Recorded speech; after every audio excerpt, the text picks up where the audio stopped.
Le principal problème des tiny l'hiver, c'est l'inertie thermique. Et qui dit problème d'inertie thermique dit que si on ouvre une fenêtre 5 minutes pour ventiler, il fait rapidement la même température qu'à l'extérieur à l'intérieur de la tiny. Du coup, forcément, l'hiver, les fenêtres seront un peu moins ouvertes, il y a un peu plus de problèmes d'humidité, de condensation, et du coup, il nous est arrivé le problème qui arrive dans beaucoup de tiny malheureusement, un problème de moisissure. Des auréoles un peu. Ça, je pense, c'est un peu du moisi quand même. Alors, nous, on avait surtout des moisissures dans le fond de certains placards, en fait, qu'on n'ouvre pas tant que ça, en tout cas qu'à l'époque, on ne laissait pas ouvert. Il y en avait également sous le matelas, parce qu'on l'avait mis directement en contact avec le sol, mais ça, on aura l'occasion d'en reparler.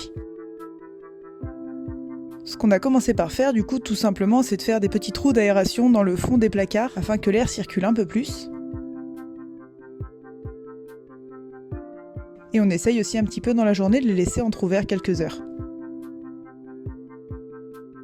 Concernant la mezzanine, ça a été un petit peu plus compliqué. On avait mis du jonc de mer du coup sur le sol en se disant que ça ferait peut-être une petite couche de circulation d'air et en fait avec le recul, probablement pas, voire pas assez. Du coup, on a enlevé tout le jonc de mer qu'on avait bien collé au sol et on est allé fabriquer un sommier sur mesure avec dans l'idée le but qu'il prenne le moins de hauteur possible étant donné que notre mezzanine n'est déjà pas très haute à la base.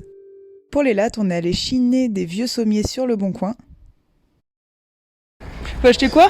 Des vis, mais je crois que des vis sont maintenant. Je sais pas s'il faut acheter. On y va, mais faut se laisser guider par son instinct. Voilà, Castorama, c'est important.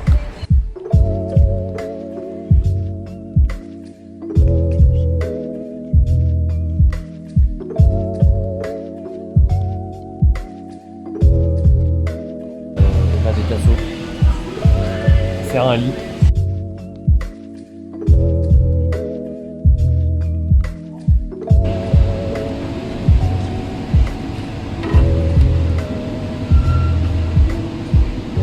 Ouais, c'est à peu près droit. Absolument pas.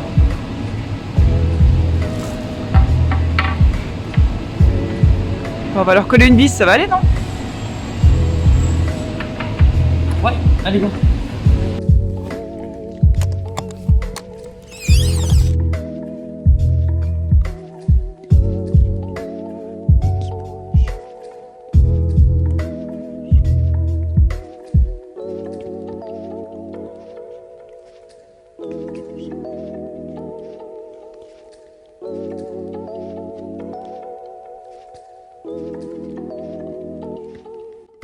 On a donc fixé 3 tasseaux dans le sens de la longueur.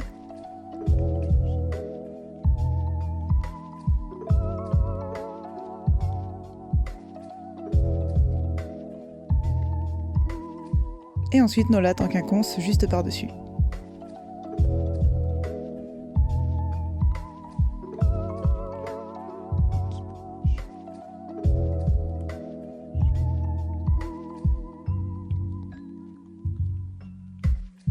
Et là au moins on a une petite lame de circulation d'air qui reste en permanence.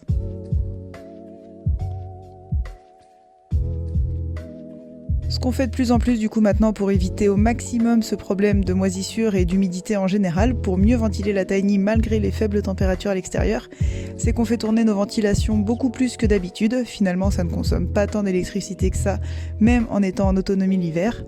On laisse aussi beaucoup ouvert nos placards la journée et la nuit, et notamment quand on s'absente 1 ou 2 jours de la maison.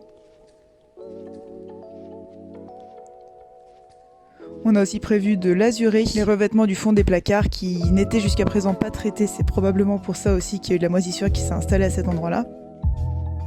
On espère comme toujours que cette vidéo vous aura plu. Avant de construire votre tiny, n'hésitez pas à faire vraiment beaucoup de recherches sur tout ce qui peut être problème d'humidité, de condensation, de moisissure dans les tiny house, histoire de vous préparer au mieux et sûrement un petit peu mieux que nous également. En attendant la prochaine vidéo, on vous retrouve quotidiennement sur Instagram, @lemonde-du-bas autour. Prenez soin de vous et à très bientôt.